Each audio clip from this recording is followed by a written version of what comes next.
አባቶቻችን ከአባትነት መንገድ ዝቅ እንዳይሉ ልጆችም አባቶቻችንን እግር ማከክ ሆኖ ከፍ ብለን እንዳንናገር እፈራለሁ። መጽሐፍ የሚለው እንዲተገበር በስርዓተ ቤተክርስቲያናት ቀርጻችሁ ከብፁዓን አባቶች ጋር ተነጋግራችሁ ሕግ አድርጋችሁ አውጡትና የቀደመውን ሰርዙት። መጽሐፈ መነኮሳት ላይ የተጻፉትን ሕጎች በመጀመሪያ ሰርዟቸው። ከዛ ለእናንተ እንደሚመቸው አድርጉትና ለእግዚአብሔር ተመቹ። አለቀ። ለምን አንተ አትወጣም ነው ያሉት። ይሄ ጸብ ያለሽ በዳቦ የፈሪ ዱላም ነው የሚመስለው። በእውቀትም የተሞገተ አይደለም። መነኮሳት የኔ የሚሉት የሌላቸው ነው ያሉ። ግድ የሎትም ብፁዕ አባታችን የኔ የሚሉት በደንብ አላቸው። በደንብ አላቸው። አንዳንዱ ከመስቀሎች ጀርባም እንደውም ሽጉጥም አላቸው ይባላል። አንዳንዶቹ በከተማ ያሉ መነኮሳት በብር ቤተ ክህነቱንም እየገዙ ነው ይባላል። ድሆች ናቸው። ግድ የለም ድሆች አይደሉም። ድሆች ሰብስበው የሚያመጡትን ምጽዋት ቅርጥፍ አድርገው በደሞዝ መልክ የሚተዳደሩ ባለምንዳ ናቸው። ካህናት አባቶቻችን ስርዓቱ ቢገራ ስነ ምግባራቸው ቢታይ እንዲህ ወጣ ብለው ሕገ ቤተ ክርስቲያንን ሊንዱ የራስን ክብር ሊያወርዱ የሚጥሩ አባቶች በበዙበት ጊዜ አፍ ያላቸው ልጆች ለምን ተናገሩ ብሎ መቆጣት ጥሩ አይሆንም። አታስፈልጉንም የሚል መጥቷል። ዛሬ በመነኮሳት ይምጣ እንጂ ነገ ወደ ካህናቱ ይቀጥላል። መነኩሴ ምን ያደርግልናል? መነኩሴ ቤተክርስቲያን አገለገለ እንጂ ይካዳል ወይ? አይካድም። እኛ የተክለ ሃይማኖት ልጆች ወጥተን ብናገለግል ጥቅሙ ለእናንተም ነው፣ ጥቅሙ ለእኛም ነው። አዎ አንዳንድ ነገር ደካማ ነገር ሊታይብን ይችላል። በድካማችን የሚራራ ደግሞ ጌታ አለ። እኔ እዚህ የሶሻል ሚዲያ አጠቃቀማችን ያስፈራኛል ከምልበት አንዱ ነገር ቦታም ተቀያይረናል። የሶሻል ሚዲያውን እንግዲህ መነኮሳት ተቆጣጥሮታል። አሁን የሃይማኖት ጎራ ለማስያዝ ሀገር እንደዚህ አይነት የዘመን መጨረሻ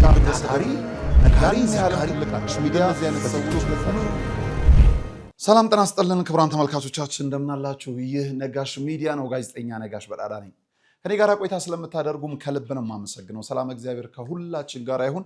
ዛሬም እንደወትሮ ሁሉ በጣም አስገራሚ ጉዳዮችን እንመለከታለን። ብፁዕ አባታችን አቡነ ገብርኤል ታቦቱን አቁመው የቲክቶክ ጨዋታ ምላሽ ሲሰጡ አይተናልና ብፁዕ አቡነ ገብርኤል ያን ባያደርጉ በግሌ ደስ ይለኝ ነበረ፣ በራሴ ደስ ይለኝ ነበረ። ምክንያቱም ይሄ የተነሳውም የሚነሳውም የት ነው የሚለውን ነገር ቢለይ በጣም ደስ ይለኝ ነበረ።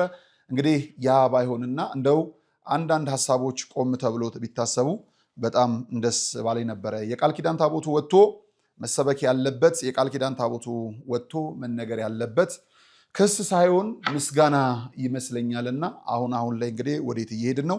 አብረን ተጋግዘን እያበድን እየወረድን ነውና በብዙ ነገር እግዚአብሔር ከማበድም ከመውረድም ይሰውረን። እንመለስበታለን በዚህ ጉዳይ ላይ ማለት ነው።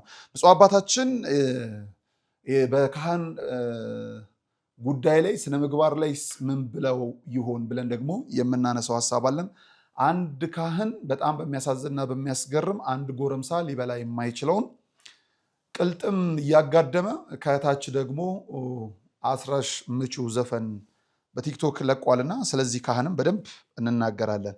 ከዚህ ከመነኮሳት ጋር ተያይዞ ደግሞ በከተማ ያሉ መነኮሳት አንደኛው እየተዋጉ ያሉት አባ ሕርያቆስ ናቸው። አባ ሕርያቆስ ያሉትን ጉዳይ በሌላኛው ጉዳይ እንመለከተዋለን።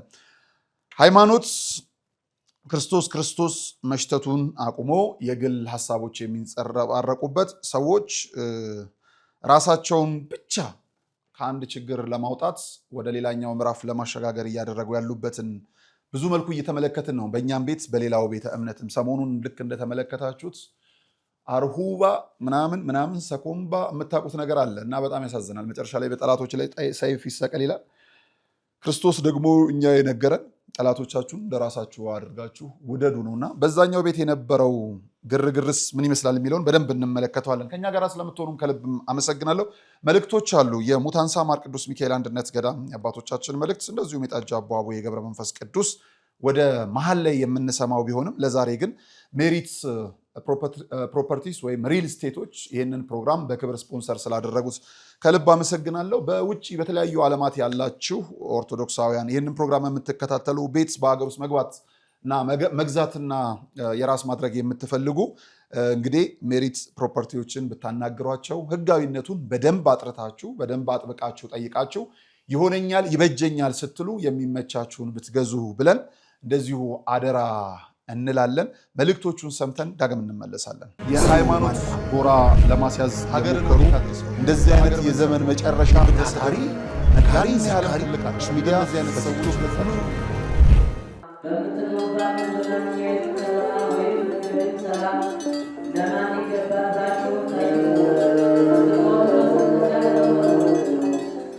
የሐዋርያቱን ጾም ማሳረጊያ በመብላት መጠጣት ብቻ እንዳናሳልፈው የእመቤታችንን ስደቷን መቀበያም ቢሆን ምጽዋት በመላክ ከሙት አንሳ ማር ቅዱስ ሚካኤል አንድነት ገዳም መነኮሳት ጋር አብረን ለምን በረከት አንካፈልም? የተዋህዶ ልጆች የገዳም አባቶቻችን ጩኸት ሊያበቃ ከችግራቸው ሊላቀቁ የጨለመው ሊነጋ ሲል ደግሞ ክረምቱ መጥቶ ገዳማውያኑን ፈትኖብናልና አባቶቻችንን ከክረምቱ ጎርፍና ፈተና ኑ እንታደጋቸው።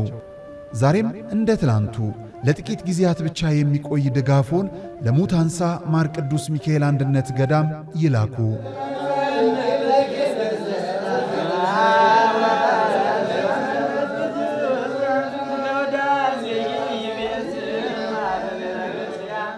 ለመርካቶ ነጋዴዎችና ለሱቅ ፈላጊዎች በሙሉ ከመንግስት ጋር በመተባበር ታላቅ ዕድል ይዘንላችሁ መጥተናል። ካሁን በኋላ ውድ በሆኑ የቁልፍ ሽያጮች አይንገላቱም። በመርካቶ ተክለ ሃይማኖት ግዙፍ ጂ+4 ሞል የንግድ ማዕከል በመንግስት 30% ድርሻ እየተገነባ በሚገኘው ሳይታችን ላይ 11 ካሬ 2.7 ሚሊዮን ብር ጠቅላላ ክፍያ ወይም 990 ሺህ ብር ቅድመ ክፍያ፣ 22 ካሬ ከ3.6 ሚሊዮን ብር ጠቅላላ ክፍያ ወይም 660 ሺህ ብር ቅድመ ክፍያ እንዲሁም 32 ካሬ 5.2 ሚሊዮን ብር ጠቅላላ ክፍያ ወይም 640 ሺህ ብር ቅድመ ክፍያ በአንድ ዓመት ጊዜ ብቻና በኔት ኤሪያ በፉል ፊኒሽድ እናስረክቦታለን። ለበለጠ መረጃ ከታች ባለው ስልክ ይደውሉ። ሜሪት ፕሮፐርቲስ። የሃይማኖት ጎራ ለማስያዝ ሀገርን እንደዚህ አይነት የዘመን መጨረሻ ታሪ ነጋሪ ያለ ሚዲያ አይነት ሰዎች ክቡራን ተመልካቾቻችን ተመልሰን ተገናኝተናል። ሰሞኑን በሶሻል ሚዲያ የእንካ ሰላምታ ውድድር ይመስል በጣም ብዙ ሐሳቦችና ንግግሮች እንደዚህ ዋጋ እያስከፈሉን ነው። ከዚህም መካከል መነኮሳት ከከተማ ይውጡ ወይስ አይውጡ የሚለው ሐሳብ በሶሻል ሚዲያ የተነሳ ሶሻል ሚዲያ ላይ ማለቅ የነበረበት ከፍ ካለም ደግሞ ሰሚ ጆሮ ካገኘ መነኮሳቱን የሚያስተዳድረውና የሚያዘምተውና የሚያቆመውም ጭምር ቤተ ክህነቱ በቅዱስ ሲኖዶስ ትልቅ ማዕከል አለውና በዛ ተወያይቶ አባቶቻችን ይበጀዋል የሚሉትን ከመንፈስ ቅዱስ ጋር ተነጋግረው አባቶቻችን እንዳይሳቀቁ ስርዓተ ቤተ ክርስቲያን እንዳይፋለስ ምዕመናንን ጭምር እንዳይስቱ የሚያደርጉ ሐሳብን መሰንዘር ወይም ደግሞ ማሳለፍ ሲቻል አሁን እንግዲህ እንደ ሰፈር ጎረምሳ ለመነኮሳት ወገን የሆነ መነኩሴ ተፈጥሯል። ለመነኮሳት የእግር እሳት የሆነም መነኩሴ ተፈጥሯል። በዛው ልክም ደግሞ ለመነኮሳት ጋርድ የሆነ ምዕመን ለመነኮሳትም እሳት የሆነ ምዕመንም እንደዚሁ ፈጥረናል። ምንም ጥርጥር የለውም። ሶሻል ሚዲያው ደግሞ ጉዳዩን ይፈልገዋልና እያጋጋልነውም ጭምር ነው። ያልገባን ነገር የማይነካ ነገር በጀርባ መንካታችን እንዳለ ሆኖ ለጊዜያዊ ገንዘብ ሶሻል ሚዲያ ላይ የምኬደው ርብርብ ያስፈራኛል። ሶሻል ሚዲያ ላይ የሚደረገው ምልልስም ያሳስበኛል፣ በጣም ያሳስበኛል። አባቶቻችን ከአባትነት መንገድ ዝቅ እንዳይሉ ልጆችም አባቶቻችንን እግር ማከክ ሆኖ ከፍ ብለን እንዳንናገር እፈራለሁ።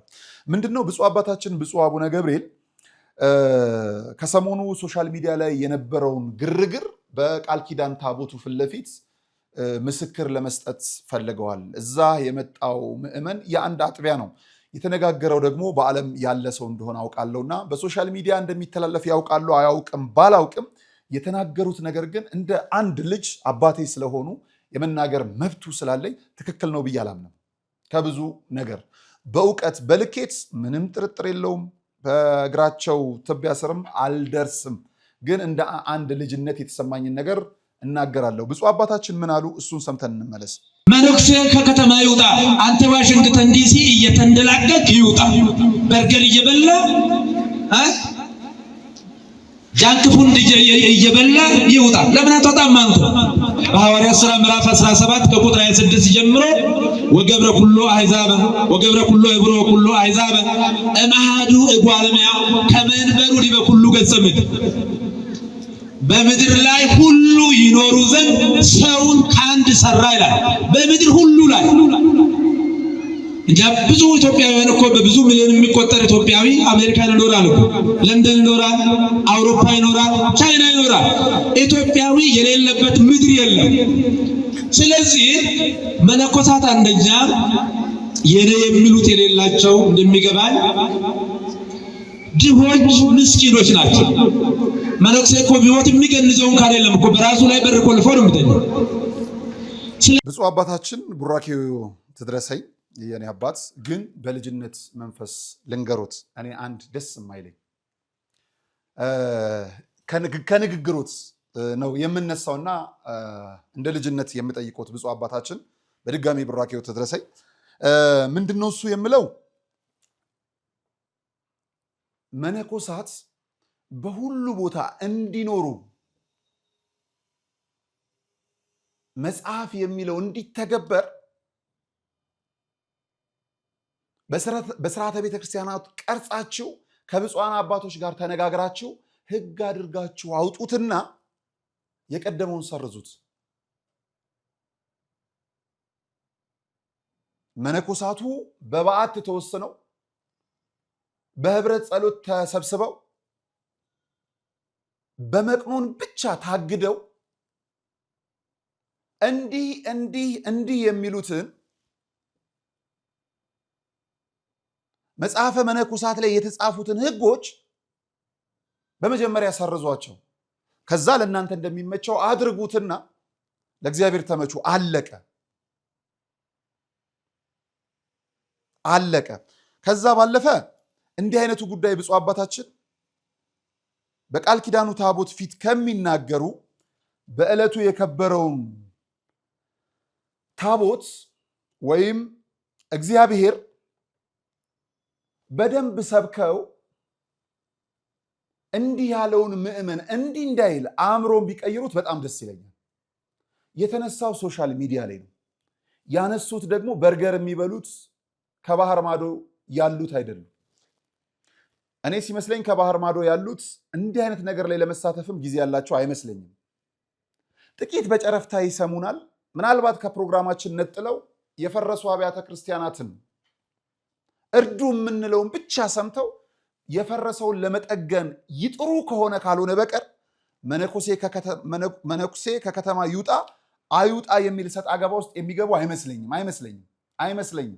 ብፁዕ አባታችን ሌላውን አንድ በአንድ እንናገር። ለምን አንተ አትወጣም ነው ያሉት። ይሄ ጸብ ያለሽ በዳቦ የፈሪ ዱላም ነው የሚመስለው። በእውቀትም የተሞገተ አይደለም። ምዕመኑ ከከተማ ወጥቶ ብፁዕ አባታችን ፐርሰንት ብለው የሚሰበስቡት በሀገረ ስብከቱ የሚያሳድጉት ለጠቅላይ ቤተ ክህነት የሚገባውን ገንዘብ ኬት ያመጡታል? ይሄ ምዕመን ከከተማ ከወጣ አስራት ተብሎ የሚሰጠው በሞዴል የሚሰበሰበው ያን ፐርሰንት ኬት ያገኙታል? ጸቡስ ያ አይደለም? ብፁዕ አባታችን በእናንተው በአባቶች መካከል አንደኛው ጉዳይ የገቢ አይደለም? ስለዚህ ለምን አትወጣም ሲሉ እንደው ቢያስቡበት። ለምን ቢያስቡበት። በርገር እየበላህ የምትለው የፖለቲካ ጨዋታ ስለሆነች በአባትነት መንፈስ ቢመለሱ አይመስለኝም። ብፁዕ አባታችን ልጅ ነኝ፣ ከተሳሳትኩ ልታረም፣ ቤቶም ባቶም እመጣለሁ፣ መነጋገር እንችላለን። ግን ይሄ አያስደስትም። ሌላው መነኮሳት የኔ የሚሉት የሌላቸው ነው ያሉ። ግድ የሎትም ብፁዕ አባታችን የኔ የሚሉት በደንብ አላቸው፣ በደንብ አላቸው። አሁን እኛ እየተናገሯቸው ያሉ እኔ እንኳን ብዙ አልተናገርኳቸውም፣ ግን ካመጡት በጣም እንነጋገር። በከተማ ላይ ያሉ መነኮሳት በደንብ የኔ የሚሉት አላቸው። አንዳንዱ ከመስቀሎች ጀርባም እንደውም ሽጉጥም አላቸው ይባላል። አንዳንዶቹ ግድ የለም አለ፣ ግድ የለም ሰምተው ከሆነ ልጅም ያላቸው አሉ። ብፁዕ አባታችን የኔ የሚሉት በደንብ አላቸው። በድንበር ቢጣሉበት በካሬ የሚያስከብሩት ከፍ ያለ ህንፃ የገነቡ ደለብ ያለ የባንክ አካውንትን የሚያነቃንቁ መነኮሳት አሉ። እንደውም ልንገሮት በከተማ ያሉ መነኮሳት በብር ቤተ ክህነቱንም እየገዙ ነው ይባላል።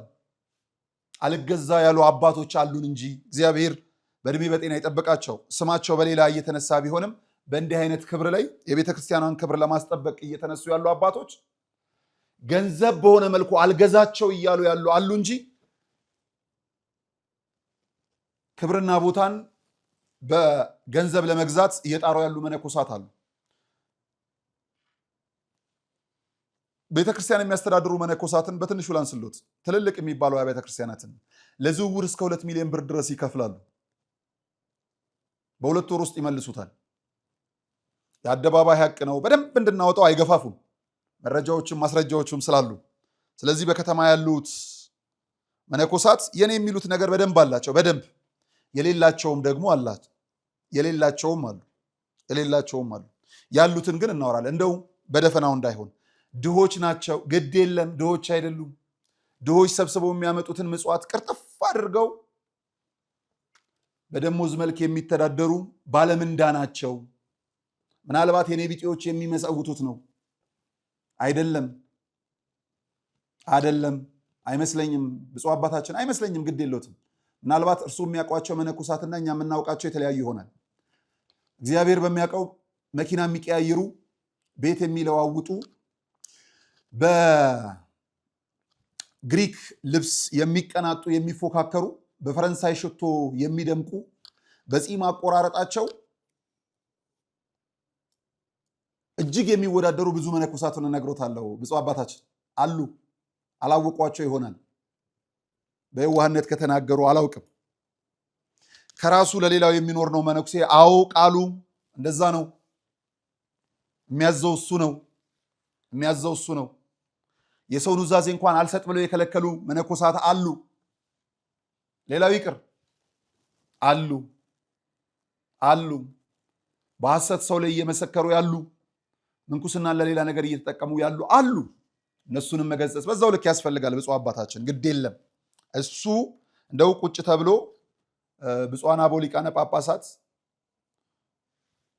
አባቶቼ ግድ የለም ይሄ የመከራ ጊዜ ነው ያልፋል። ግን ሁላችሁ በተበታተነ መልኩ እየወጣችሁ በየአውደ ምሕረቱ ቤተክርስቲያኗ ያላመነችበትን ሐሳብ ግላዊ የማይመለከታችሁን ጉዳይ ከመናገር ተቆጥባችሁ ቤተክርስቲያን የላከችበትን እርሶም የተሾሙበትን የአባትነትን ወንጌል ቢሰብኩ እንደኛ አይነቱ ርምጥምጥ ሰው ይጠፋል። ባለማወቅ ነውና ደፋር ይሆን ነው። አለማወቅ ደፋር ያደርግ የለም ፊጥን። እናንተ ላይ ዘለን እየወጣን ያለነው ባለማወቅ ነውና ባዶነታችንን በእውቀት ሙሉት። ብፁዓን አበው ሊቃነ ጳጳሳት ግድ የለም የግል ሐሳቦች ከመነገር ይቁም። ነገር ደግሞ እንዳገባቡ ነው። አዎ ጳጳሳቱን መነኮሳት ናቸው። ግን ጳጳሳቱን ያለ የለም። በዛ ልክ የተናገረም የለም። እንደውም ከፍ አድርገን እንናገር ከተባለ በከተማ ያሉ መነኮሳት የራሴ የሚሏቸው ከጀርባ ከለላ የሚሰጧቸው አንዳንድ ጳጳሳት አላቸው። በደንብ እናውራ ከተባባለ ብፁዕ አባታችን እርሶ ከለላ የሆኑለት የትኛው መነኩሴ ተነክቶ እንደሆነ አላውቅም የትኛው መነኩስ እንደሆነ። ስለዚህ ብፁዕ አባቴ ይሄን ነገር እኔ እንደ ልጅ አልቀበለው። ያ ማለት ግን መነኮሳት ከከተማ ይውጡ የሚለውን እደግፋለሁ እያልኩ አይደለም። አይመለከተኝም። እሱ የሚመለከተው እናንተን ነው ብፁዓን አባቶች። በምንም እኔ ከከተማ ይውጡም ከከተማ ይኖሩም የሚል አቋም የለኝም። ግን እርሶ በእንዲህ አይነት አውደ ምሕረት ላይ መናገር የኔን የአባትነት ክብር ዝቅ ያደርግብኛል። የኔ አባት ስለሆኑ ነግሮታለሁ። በዛ ልክ ለማለት ነው እንጂ ከዛ ውጪ ያጠፋውትን ይገስጹኛል፣ ይመክሩኛል። ያ ባይሆን ጥሩ ነው። ብፁዕ አባታችን ብፁዕ አቡነ ገብርኤል አንድ ነገር ላሳየሁት፣ በጣም የሚያሳዝን መነኮሳቱ ለዚህ ሁሉ የዳረጋቸው አንዱ የሚመስለኝ የቲክቶክ ጡረተኛ ሆኗል ወይም ሱሰኛ ሆኗል። ማህሌቱን ትተው በላይቭ እኔ ቤት እንገናኝ ብለው ማህሌቱን በአባ ከሌ ቤት ተብሎ በጣም በሚያሳዝን መልኩ ለሊት እንትኑ ላይቭ ላይ ነው። ስለዚህ እኔስ ከማን አንሳለሁ የሚሉ ካህናት ደግሞ ወደ ቲክቶክ መጥተው ራሳቸውንም ዝቅ አድርገው ክህነትንም ለማሳነስ እየጣሩ ነው። የኔ አባት ይሄንን ተመልክተው ይሆን? ሁለተኛውን ላሳየሁት እስቲ።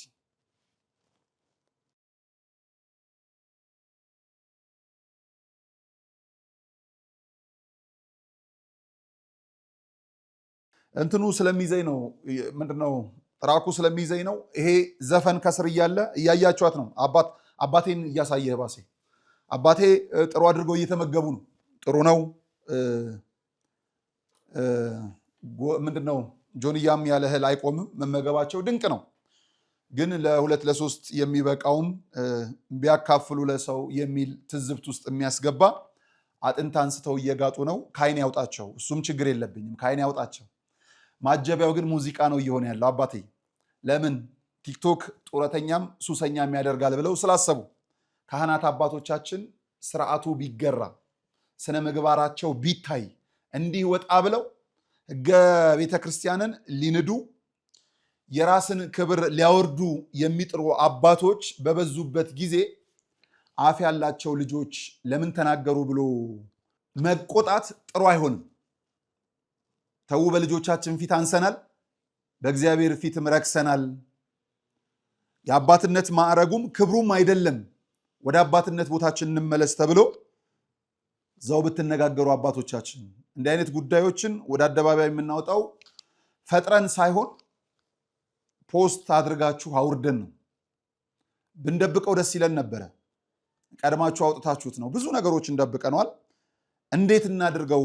አሁን ግን ጨንቆናል። አባታችን በጣም ጨንቆናልና በጣም የሚያስገርም የሚያስደንቅ ነው። እንዲህ አይነትም ካህናቶች አሉ። የሃይማኖት ጎራ ለማስያዝ ሀገርን እንደዚህ አይነት የዘመን መጨረሻ ታሪ ነጋሪ ያህል ትልቃች ሚዲያ እዚህ አይነት ሰዎች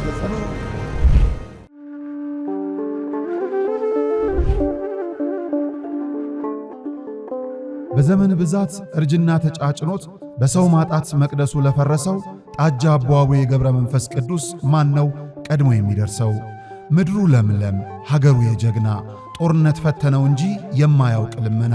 ዛሬ ግን አዛውንቶቹ ጉልበት ከርቷቸው ወጣቶቹ ግራ ገብቷቸው የአቡዬ ቤተ መቅደስ ሊፈርስ ተቃርቧልና ስለ አቡዬ ብላችሁ የጻድቁን ቤተ መቅደስ እንገንባ።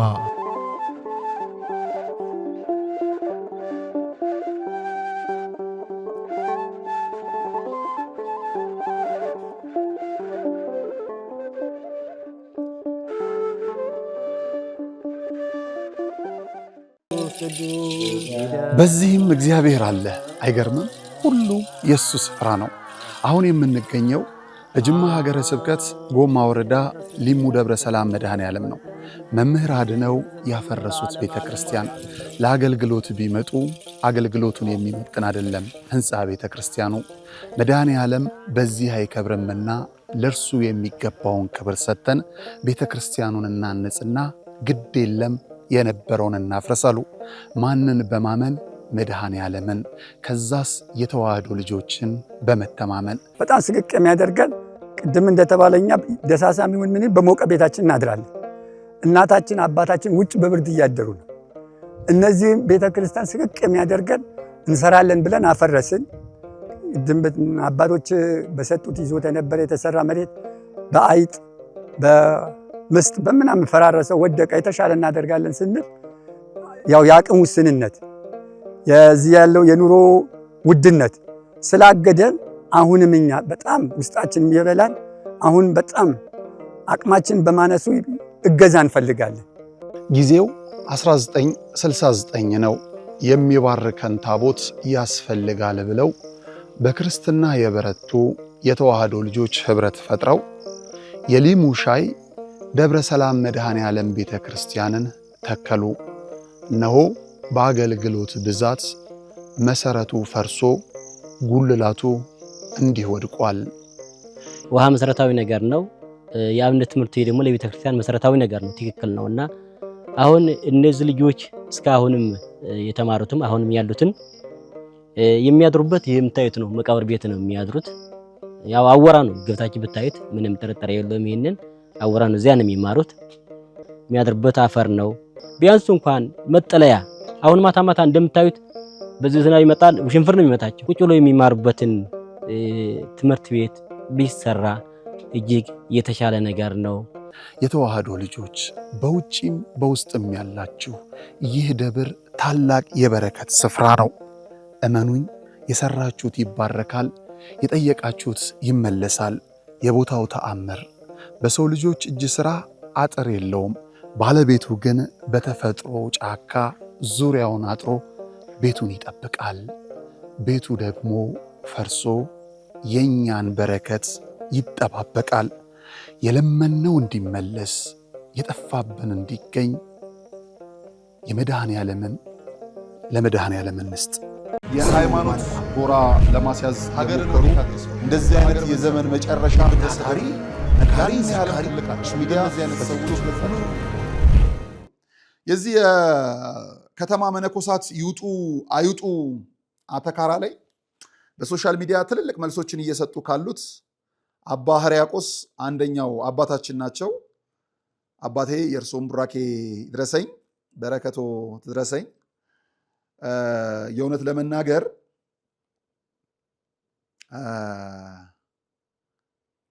የሶሻል ሚዲያውን ጋጋታ ግን ስለነበረ ማንሳት ስለነበረብን በተለይ መነኮሳት ከከተማ ይውጡ አይውጡ ሲባል ከፊት ሆነው ሐሳባቸው ከሚደመጥላቸው ቪዲዮአቸው በብዛት ከሚባዛላቸውና ንግግራቸው ከገዛ መካከል አባታችን አባ ሕርያቆስ ናቸው። ምን ይሉ ነበር እሳቸውን እንስማ እስቲ።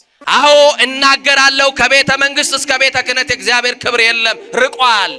ሰው እግዚአብሔርን በአንደበቱ ያመልከዋል፣ ልቡ ግን ከእግዚአብሔር ርቋል። እናንተ ቤት የሚከፈተው መዝሙር መቼ ከ5 ሰዓት አለፈ? የእናንተ ቤት ክርስትና መቼ ግማሽ ቀን ውሎ? አንድ ቀን የማይውል ክርስትና፣ አንድ ቀን ሙሉ መዝሙር እኮ መስማት አትችሉም። ከ5 ሰዓት ከ6 ሰዓት በኋላ ምሳ ሰዓት የእናንተ ቤት መዝሙር ይቀየራል በዘፈን። ሌሊቱን ሙሉ አስረሽ ምጪው፣ ሌሊቱን ሙሉ ዳንስ ነው፣ ዳንኪራ ነው። ዛሬ አባቶች ተጠልተዋል አይደል? አታስፈልጉንም የሚል መጥቷል። ዛሬ በመነኮሳት ይምጣ እንጂ ነገ ወደ ካህናቱ ይቀጥላል። መነኩሴ ምን ያደርግልናል? መነኩሴ ቤተ ክርስቲያን አገለገለ እንጂ ሱቅ ከፍቶ ሆቴል ከፍቶ ንግድ ጀመረ? ንገሩኝ እንጂ። አሁን ራሴን ለማዳን አይደለም። ምኑ የትኛው ደሞዝ ሊቀርብን ነው? ምን የሚከፈል ምን የሚቀርብን ነገር አለ? ምንም የለም። ብፁዕ ወቅዱስ አባታችን አቡነ ተክለ ሃይማኖት፣ እኛ ግብፃውያንን አይደለም ምሳሌ የምናደርገው ኢትዮጵያውያንን ነው። እኛ የተክልዬ ልጆች ነን። እኛ የሀብትዬ ልጆች ነን። የሰማችሁኝ ነው። አቡነ ተክለ ሃይማኖት በበዓት የኖሩበት ጊዜ አለ። አዎ ደግሞ ከበዓታቸው ወጥተው ደግሞ ዞረው ተዟዙረው ወንጌል አገልግለዋል። ይካዳል? ይካዳል ወይ? አይካድም። በእኛ የተክለ ሃይማኖት ልጆች ወጥተን ብናገለግል ጥቅሙ ለእናንተም ነው፣ ጥቅሙ ለእኛም ነው። አዎ አንዳንድ ነገር ደካማ ነገር ሊታይብን ይችላል። በድካማችን የሚራራ ደግሞ ጌታ አለ። ዕብራውያን መልእክቱ ላይ ቅዱስ ጳውሎስ ነግሮናል። በምን የሚራራ? በምናችን የሚራራ? ኢየሱስ ክርስቶስ እኮ 40 ቀን ነው አይደል ለገዳም የተቀመጠው? ከ40 ቀን በኋላ ወጥቷል አይደል ለማገልገል። ይኸው ራሳችንን ብቻ ተመልከቱ፣ ነፍሳችሁን ተመልከቱ፣ ራሳችሁን አድኑ፣ ራሳችሁን ነፃ አውጡ። ለበውክሙኑ አለን። ታስተውላላችሁ። እያደረግነው ያለነው ነገር ልክ አይደለም። ደግሜ ልንገር፣ ሀዲዱን ስተናል። ኦርቶዶክሳውያን መቼ እንደሆነ አላውቅም፣ ከመስመር ወጥተናል። ሀዲዱን የሳተ ባቡር ወዴት እንደሚሄድ አይታወቅም። አቅጣጫችን ጥሩ ላይ አይደለም። እየሄድንበት ያለው መንገድ ቤተክርስቲያኒቷን ፍጹም የሚያስጠላ፣ ቤተክርስቲያንን አደጋ ላይ የሚጥላት መንገድ ላይ ነው ያለነው።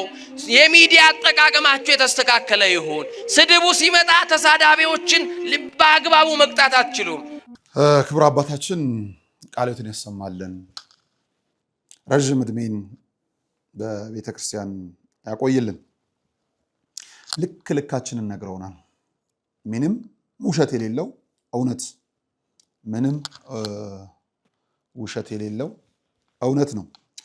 እኔ የዚህ የሶሻል ሚዲያ አጠቃቀማችን ያስፈራኛል ከምልበት አንዱ ነገር ቦታም ተቀያይረናል። ቦታ ተቀያይረናል። የሶሻል ሚዲያውን እንግዲህ መነኮሳት ተቆጣጥሮታል። አሁን የት እንደመነኮሱ ማናውቃቸው ማለት ነው። እነዚህን ደግሞ በደንብ መዋጋት መቻል አለብን። የቤተክርስቲያኗን ስርዓተ ምንኩስና ለማቆሸሽ የምንኩስና አድራሻ ሳይኖራቸው ትክክለኛ አባቶቻችንን ስም ለማደብዘዝ የተነሱ ምናልባትም ሌላ ተልእኮ ኖሯቸው የተገዙም ሊሆኑ ይችላሉ። ሁሉንም በአንድ ማየት መቻል መመርመር መቻል አለብን።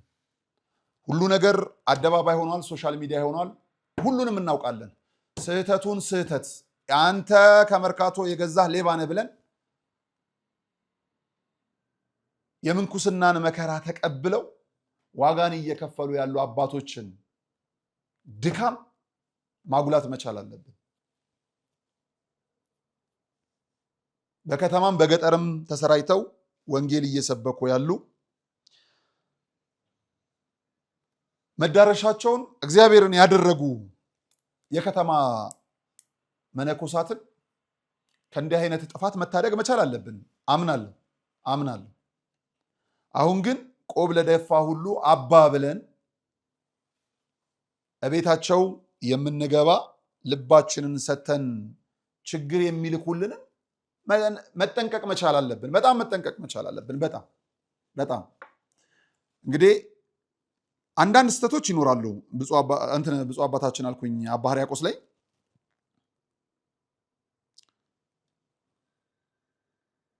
የነ አቡነ ተክለ ሃይማኖትን አይነት ጽድቅ ወይም ተአምር በዘመናችን እያየን አይደለም።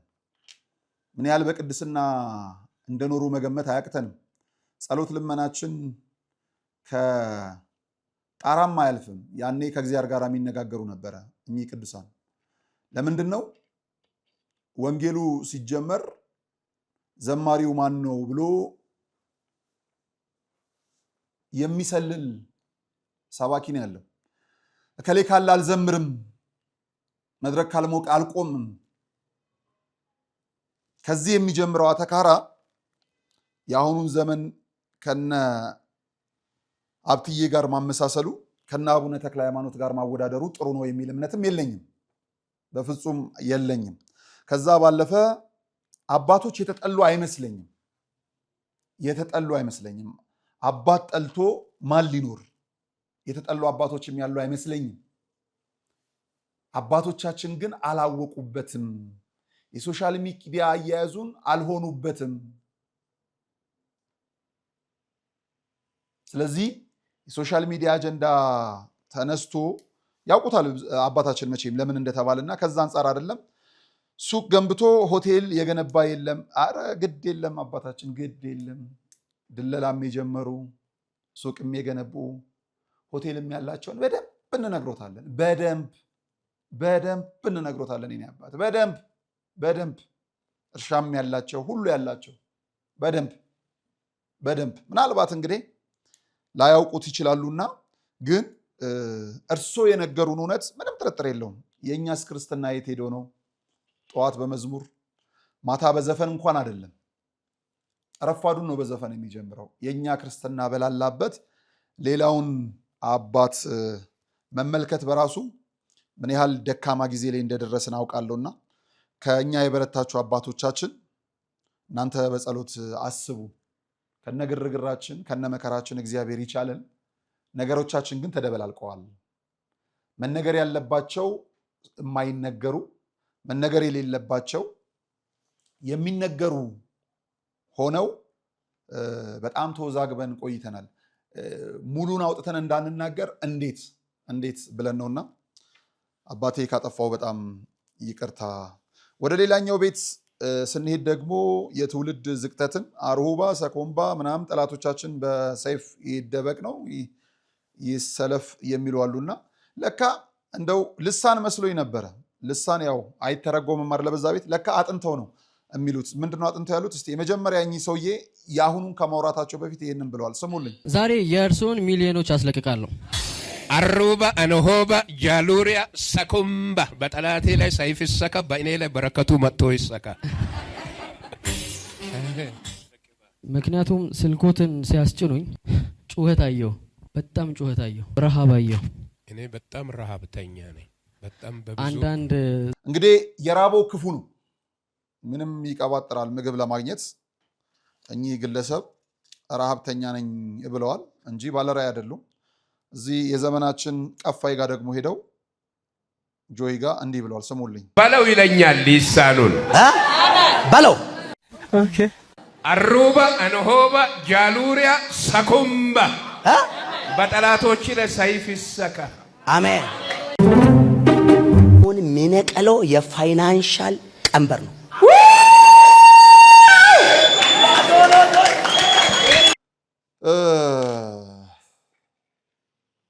ሰማያዊውን ቤት ማየት ነፈቀን። ራበኝ ሰው ካለ ወይ መለመን ነው፣ ዳቦ ከፈለገ ደግሞ ዝቅ ብሎ መስራት ነው። አዎ ላይመጥን ይችላል ሰርተን የሚከፈለን፣ ግን ከእግዚአብሔር መንግስት የሚያጣላን በእግዚአብሔር ቤት ጋር የሚደረግ ቀልድ፣ በስሙ የሚደረግ ንግድ፣ ዘመን ያስቀመጣችሁ ጊዜ የሆነላችሁ እግዚአብሔር ረድቶኛል ብላችሁ በስልጣን ወንበር ላይ ያላችሁም ጭምር ግድ የለም ስለ እግዚአብሔር ክብር ተጨነቁ። በሙስሊሙም በኦርቶዶክሱም በፕሮቴስታንቱም በካቶሊኩም ቢሆን እግዚአብሔር የማይከብርበት እግዚአብሔር ስሙ ለንግድ የዋለበት ቦታ ላይ ከቤተ እምነቱ አባቶች ጋር ተነጋገሩና ግድ የለም የእርሱን ክብር በተሰጣችሁ ጸጋ አገልግሎት። ግድ የለም የጸጥታ አካላት እግዚአብሔር ስሙ መጫወቻ ሲሆን አትዩ። ሹመኞች እግዚአብሔር ክብሩን ለማሳነስ የሚጥሩ ሰዎችን አትመልከቱ። ማን ነው ከእናንተ መካከል የአንድ ሚኒስትር ስም ጠፍቷል ተብሎ ቢታሰብ ዘሎ የማይከስ አቃቢ፣ አስሶ የማያዝ ፖሊስ የማይዝ ፖሊስ፣ ተከታትሎ ጉዳዩን የማያስጨርስ አዛዥ አለ? ታዲያ የፖሊስ ኮሚሽነሮቻችን፣ ኮማንደር፣ መቶ አለቃ በየማዕረጎቻችሁ አንድ ግለሰብ ስሙ ተነካ ብላችሁ የምትጥሩ ከሆነ አንዱ የምድር እና የሰማይ ገዢ ተነግዶበታል ብላችሁ ለምን ኢንቨስቲጌት አታደርጉ? እግዚአብሔር ከአንድ ሚኒስትርም በላይ ነው። ከአንድ ጠቅላይ ሚኒስትርም በላይ ነው። ከአንድ ሹመኛም በላይ ነው። እንደውም ከሺህ ጠቅላይ ሚኒስትር ከሺህ ሹመኛም በላይ ነው። ስለዚህ በስልጣን ወንበር ያላችሁ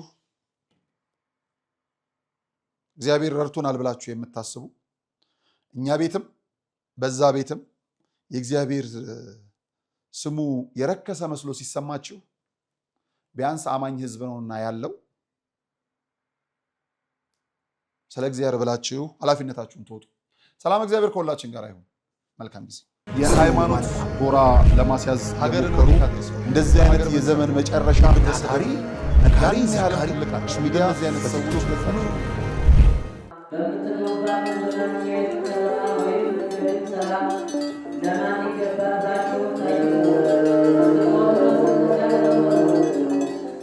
የሐዋርያቱን ጾም ማሳረጊያ በመብላት መጠጣት ብቻ እንዳናሳልፈው የእመቤታችንን ስደቷን መቀበያም ቢሆን ምጽዋት በመላክ ከሙት አንሳ ማር ቅዱስ ሚካኤል አንድነት ገዳም መነኮሳት ጋር አብረን ለምን በረከት አንካፈልም? የተዋህዶ ልጆች የገዳም አባቶቻችን ጩኸት ሊያበቃ ከችግራቸው ሊላቀቁ የጨለመው ሊነጋ ሲል ደግሞ ክረምቱ መጥቶ ገዳማውያኑን ፈትኖብናልና አባቶቻችንን ከክረምቱ ጎርፍና ፈተና ኑ እንታደጋቸው።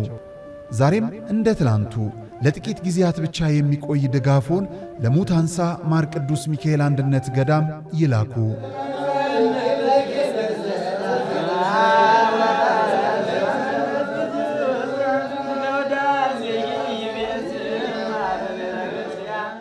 ለመርካቶ ነጋዴዎችና ለሱቅ ፈላጊዎች በሙሉ ከመንግስት ጋር በመተባበር ታላቅ ዕድል ይዘንላችሁ መጥተናል። ካሁን በኋላ ውድ በሆኑ የቁልፍ ሽያጮች አይንገላቱም። በመርካቶ ተክለ ሃይማኖት ግዙፍ G+4 ሞል የንግድ ማዕከል በመንግስት 30% ድርሻ እየተገነባ በሚገኘው ሳይታችን ላይ 11 ካሬ 2.7 ሚሊዮን ብር ጠቅላላ ክፍያ ወይም 990 ሺህ ብር ቅድመ ክፍያ፣ 22 ካሬ ከ3.6 ሚሊዮን ብር ጠቅላላ ክፍያ ወይም 660 ሺህ ብር ቅድመ ክፍያ እንዲሁም 32 ካሬ 5.2 ሚሊዮን ብር ጠቅላላ ክፍያ ወይም 640 ሺህ ብር ቅድመ ክፍያ በአንድ ዓመት ጊዜ ብቻና በኔት ኤሪያ በፉል ፊኒሽድ እናስረክቦታለን። ለበለጠ መረጃ ከታች ባለው ስልክ ይደውሉ።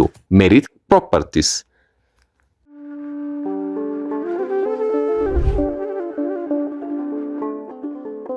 በዘመን ብዛት እርጅና ተጫጭኖት በሰው ማጣት መቅደሱ ለፈረሰው ጣጃ አቦአቡ የገብረ መንፈስ ቅዱስ ማን ነው ቀድሞ የሚደርሰው?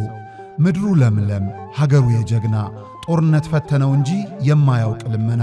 ዛሬ ግን አዛውንቶቹ ጉልበት ከርቷቸው ወጣቶቹ ግራ ገብቷቸው የአቡዬ ቤተ መቅደስ ሊፈርስ ተቃርቧልና ስለ አቡዬ ብላችሁ የጻድቁን ቤተ መቅደስ እንገንባ።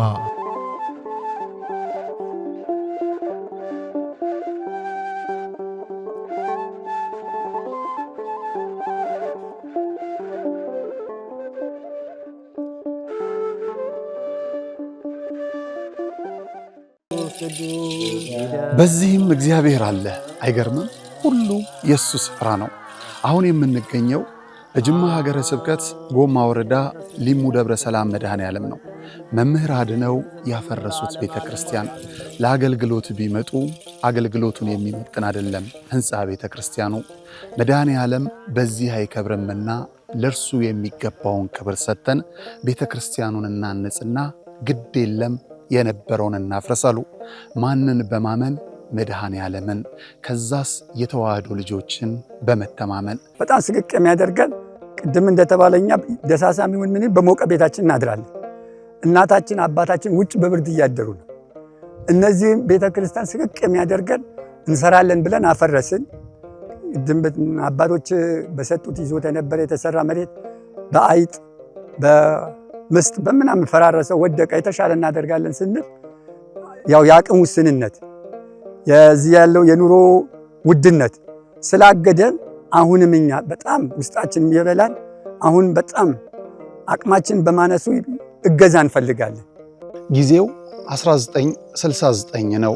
የሚባርከን ታቦት ያስፈልጋል ብለው በክርስትና የበረቱ የተዋህዶ ልጆች ህብረት ፈጥረው የሊሙ ሻይ ደብረ ሰላም መድኃኔዓለም ቤተክርስቲያንን ተከሉ። እነሆ በአገልግሎት ብዛት መሰረቱ ፈርሶ ጉልላቱ እንዲህ ወድቋል። ውሃ መሰረታዊ ነገር ነው። የአብነት ትምህርት ደግሞ ለቤተክርስቲያን መሰረታዊ ነገር ነው። ትክክል ነውና አሁን እነዚህ ልጆች እስካሁንም የተማሩትም አሁንም ያሉትን የሚያድሩበት የምታዩት ነው። መቃብር ቤት ነው የሚያድሩት። ያው አወራ ነው ገብታችሁ ብታዩት ምንም ጥርጥር የለውም። ይሄንን አወራ ነው። እዚያ ነው የሚማሩት። የሚያድሩበት አፈር ነው። ቢያንስ እንኳን መጠለያ አሁን ማታ ማታ እንደምታዩት በዚህ ዝናብ ይመጣል፣ ውሽንፍር ነው የሚመታቸው። ቁጭ ብሎ የሚማሩበትን ትምህርት ቤት ቢሰራ እጅግ የተሻለ ነገር ነው። የተዋህዶ ልጆች በውጪም በውስጥም ያላችሁ ይህ ደብር ታላቅ የበረከት ስፍራ ነው። እመኑኝ፣ የሰራችሁት ይባረካል፣ የጠየቃችሁት ይመለሳል። የቦታው ተአምር በሰው ልጆች እጅ ሥራ አጥር የለውም። ባለቤቱ ግን በተፈጥሮ ጫካ ዙሪያውን አጥሮ ቤቱን ይጠብቃል። ቤቱ ደግሞ ፈርሶ የኛን በረከት ይጠባበቃል። የለመነው እንዲመለስ የጠፋብን እንዲገኝ ለመድኃኔዓለም እንስጥ። የሃይማኖት ጎራ ለማስያዝ ሀገር እንደዚህ አይነት የዘመን መጨረሻ ታሪ ሚዲያ